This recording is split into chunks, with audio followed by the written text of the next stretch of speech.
Now, today is World Environment Day, a day that promotes and encourages worldwide awareness and action to protect the environment. Joining us in studio to talk to us a little bit about what they're doing in their part of South Africa, particularly in the schools, is an environmental activist and principal of Spark Primary School in Ferndale, and that's in Randburg in Johannesburg. Thanks so much for joining us. Welcome to the program. Thank you for having me. So it's a big day, and it's interesting. You know, I've been watching news bulletins, and we haven't spent a lot of time talking about World Environment Day, and I suppose that's an indicator of our awareness of it being something that we need to be activists about. Definitely, and I think being in the environment of working with scholars, it's the starting point. So we have grade R's all the way to grade 7, and it's an opportunity for us to educate our scholars, educate our families and the broader community in order to get more involved. I think it's a great opportunity that we have at the moment. So what have you been doing? Because I know your program's been running for about 6 years now.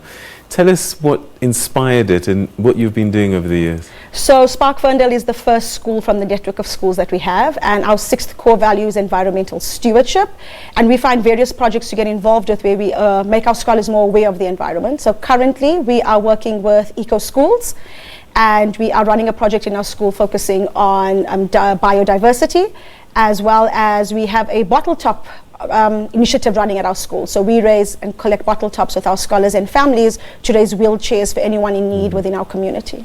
So these are activities. Does that come along with education and increasing a sense of awareness about why they're doing what they're doing? Definitely, and it varies. I mean, what you would educate a grade R about with regards to something like this versus what you would do with grade 7 varies. But our grade 7s have a group, an Excel group, where they focus on finding various initiatives within the school and finding ideas on what can they do to make everyone else more environmentally friendly as well as themselves. And I would imagine, you know, for this kind of thing to have an impact, I remember when my daughter was still a child, she would shout at me if I didn't shut down the computer properly. and so you want the kids to take it home as well, don't you? Yes, definitely. So I have exactly the same thing at home. You do not get rid of a bottle top. It goes into the bucket and you recycle the plastics. So it's got to be something that we educate our scholars on, and it's important. We have to make them responsible for the environment now so that they know what to do moving forward. Do you think that if we do start and create a generation of young environmental activists, that maybe 20, 30 years from now, it'll be commonplace to do the right thing around the environment? Definitely. I think that if we are educating our scholars from now that it's their responsibility to take care of the environment, it's something that they would continue doing. And who knows, they could be the future people coming up with the technology that's going to allow us to get better at being more environmentally friendly. So what kind of reaction have you been getting from the parents and the kids themselves, actually? So initially, for example, our Bottletop initiative took a while. So in our 2nd year of running it, it has grown drastically. So I have more parents asking questions, more parents getting involved, and that's been really well received. Everything that we start takes baby steps, and we just get better at it every day. All right. You said you're part of a network of schools. Yes. I would imagine, again, this network needs to grow if we're going to start to have the kind of impact that we need. Yes, definitely. Is this something you're working on? For sure. So currently we are 21 schools, and in the year 2021 we'll be opening up more schools, and every school has their own 6th core value, but we work alongside each other so that we can encourage and educate our scholars on all that we actually do. What's the biggest challenge for a program such as this? I mean, I you know, again, to try and get people to stop littering. It's been a culture that's been there for years and years and years, and to try and switch that is quite a thing sometimes. What are some of the challenges that you're facing in trying to change people's behavior? So I think it's got to be something that we're consistent with, and it starts with us as the leaders within the school.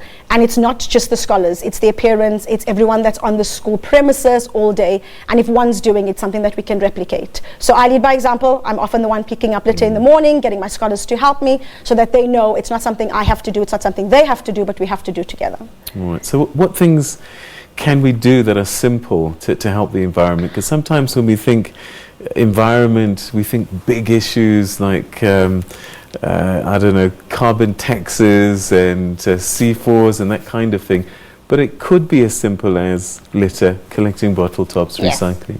So the big thing that we often tell our scholars, it's something, start with something small that your family can commit to. And for example, the recycling. So it's just recycling plastic. And once you feel that your family has reached a good rhythm and it's a habit at home, you can then increase it to plastics and cardboard. Plastics, cardboard and paper. So you just keep increasing it, but you've got to be consistent with it. And I think that's the key. The other thing, the challenge that I've found as well is that the authorities need to come in as well. Definitely. It's one thing to take the plastic out of the sort of rubbish bins, but there isn't an opportunity often, especially where we live, sometimes to put it into a special bag that can be collected.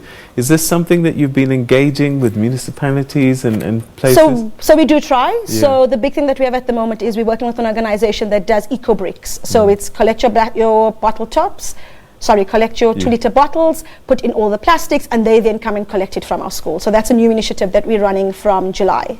And I think you're right. If we're not going to get the community involved or the municipality or communicate and build those relationships, we're not going to make a success of it. All right, so there's a lot of people watching this right now. What's your message to viewers, especially given someone who's trying to nurture young minds on such an important day as World Environment Day? Make a stand and be that first person that allows everyone else to see that it is possible. And listen to our little ones. We take for granted that because they're little, they don't know. But when we educate them, trust them that they know what they're doing and let them guide you in making it possible. All right. Well, thanks so much indeed for coming through. And we want to encourage you in the work that you're doing there at your school in Ferndale, Spark. Thank you so much indeed, and happy World Environment Day. Thank you for having me.